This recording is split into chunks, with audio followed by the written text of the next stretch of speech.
매일 성경 큐티 힌트 2024년 12월 7일 아모스 3장 9절에서 4장 3절까지 말씀. 아스돗의 궁궐들과 애굽 땅의 궁궐들에 선포하여 이르기를 너희는 사마리아 산들에 모여 그 성 중에서 얼마나 큰 요란함과 학대함이 있나 보라 하라. 자기 궁궐에서 포학과 겁탈을 쌓는 자들이 바른 일 행할 줄을 모르느니라. 여호와의 말씀이니라. 그러므로 주 여호와께서 이와 같이 말씀하시되 이 땅 사면에 대적이 있어 내 힘을 쇠하게 하며 내 궁궐을 약탈하리라. 여호와께서 이와 같이 말씀하시되 목자가 사자 입에서 양의 두 다리나 귀 조각을 건져냄과 같이 사마리아에서 침상 모서리에나 걸상의 방석에 앉은 이스라엘 자손도 건져냄을 입으리라. 주 여호와 만군의 하나님의 말씀이니라. 너희는 듣고 야곱의 족속에게 증언하라. 내가 이스라엘의 모든 죄를 보응하는 날에 베델의 제단들을 벌하여 그 제단의 뿔들을 꺾어 땅에 떨어뜨리고 겨울궁과 여름궁을 치리니 상하궁들이 파괴되며 큰 궁들이 무너지리라. 여호와의 말씀이니라. 사마리아의 산에 있는 바산의 암소들아 이 말을 들으라. 너희는 힘없는 자를 학대하며 가난한 자를 압제하며 가장에게 이르기를 술을 가져다가 우리로 마시게 하라 하는도다. 주 여호와께서 자기의 거룩함을 두고 맹세하시되 때가 너희에게 이를지라.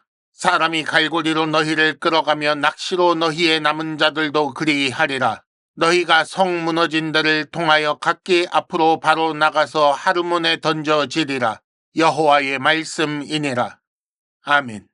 오늘의 큐티 힌트 3가지입니다. 첫째, 하나님께서 증인을 불러 이스라엘의 죄를 보라고 하십니다.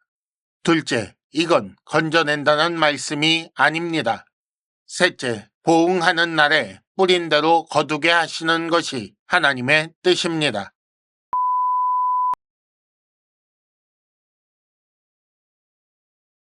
큐티 힌트 첫 번째, 하나님께서 증인을 불러 이스라엘의 죄를 보라고 하십니다.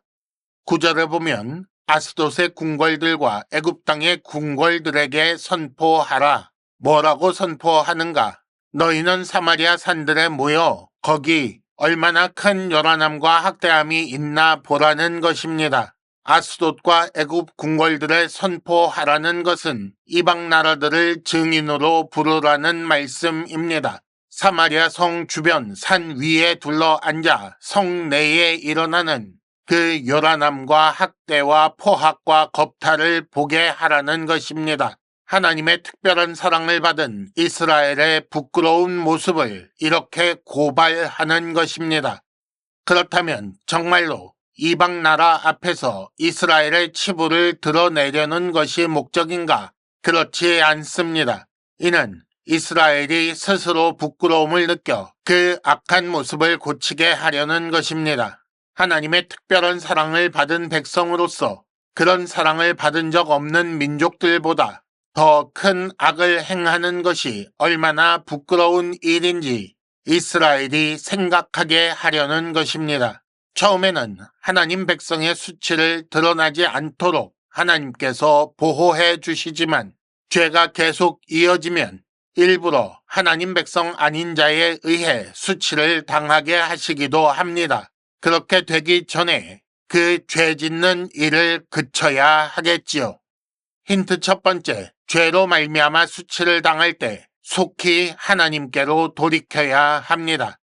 큐티 힌트 두 번째, 이건 건져낸다는 말씀이 아닙니다. 12절에 보면 목자가 사자 입에서 양의 두 다리나 귀 조각을 건져냄과 같이 사마리아에서 이스라엘 자손도 건져냄을 입으리라 라는 말씀이 나옵니다. 이 말씀이 무슨 뜻인가? 목자가 양을 치는 동안 사자 같은 맹수의 공격을 받아 양이 먹히는 경우가 있습니다. 그런데 양의 주인이 그 모습을 본 것이 아니기 때문에 목자가 혹시라도 양을 도둑질한 것은 아닌지 의심할 수도 있습니다. 그럴 때 목자는 자기 결백을 증명하기 위해 사자에게 먹히고 남은 부분을 주인에게 보이는 것입니다. 목자가 사자 입에서 양의 두 다리나 귀 조각을 건져낸다라는 말은 이런 배경에서 나온 말씀입니다. 자, 그럼 두 다리나 귀 조각을 건져냈다고 해서 양이 구원받았다라고 할 수 있겠습니까? 이스라엘 자손 중 대부분이 죽거나 사로잡혀가고 극히 소수만 남았다는 이야기인데 그걸 구원이라고 할 수 있겠느냐는 말입니다. 목자인 아모스의 경험을 토대로 이스라엘의 철저한 심판을 이렇게 표현한 것입니다. 이런 이스라엘의 모습은 이스라엘 사면을 애워싼 대적에 의해 약탈당한 결과입니다. 그럼 그렇게 약탈당하는 모든 것들은 어디서 왔을까요? 그 성중에 있는 요란, 학대, 포학, 겁탈에 의한 것입니다. 힌트 두 번째, 죄는 죄대로 짓고 남은 것이 하나도 없이 모두 약탈당했으니 손해가 막심합니다. 큐티 힌트 세 번째, 보응하는 날에 뿌린 대로 거두게 하시는 것이 하나님의 뜻입니다. 14절과 15절에 보면 내가 이스라엘의 모든 죄를 보응하는 날에 겨울궁과 여름궁을 칠 것이다. 그렇게 해서 상하궁들과 큰 궁들이 파괴되고 무너질 것이다. 이렇게 말씀하십니다.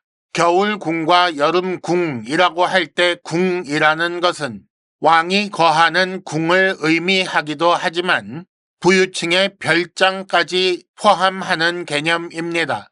소수의 부유층이 계절을 따라 쾌적하게 지낼 별장, 화려하게 치장한 큰 집을 소유하는데 이것이 당연히 요란함과 학대함, 포학과 겁탈을 통해 얻은 불의한 재물이니 그 죄를 보응하는 날에 다 무너지게 하겠다라는 말씀입니다. 사실 이렇게 요란함과 학대함, 포학과 겁탈을 통해 얻은 것이 아니더라도 하나님의 율법은 가난하고 연약한 형제를 돌볼 것을 요구하고 있습니다. 그런데 이기적으로 사치하는 생활을 하고 있으니 하나님은 그것을 심판하겠다는 말씀이지요. 이런 사회윤리적 범죄는 종교적 타락에서 출발하는 것입니다. 그래서 베델 제단을 벌하는 일이 사치에 대한 심판으로 이어지는 것입니다. 바산의 암소라고 불리우는 부유층 여인들에 대해서도 마찬가지입니다. 그들은 학대와 압제에 기초한 향락을 누리고 있는데 이것에 대해서도 하나님은 심판하실 것입니다. 힌트 세 번째, 하나님은 형제를 돕지 않고 학대한 자들에게 행한 그대로 갚으십니다. 이상으로 2024년 12월 7일 매일 성경 큐티 힌트를 마칩니다. 여러분 큐티를 통해 은혜 많이 받으시기를 바랍니다.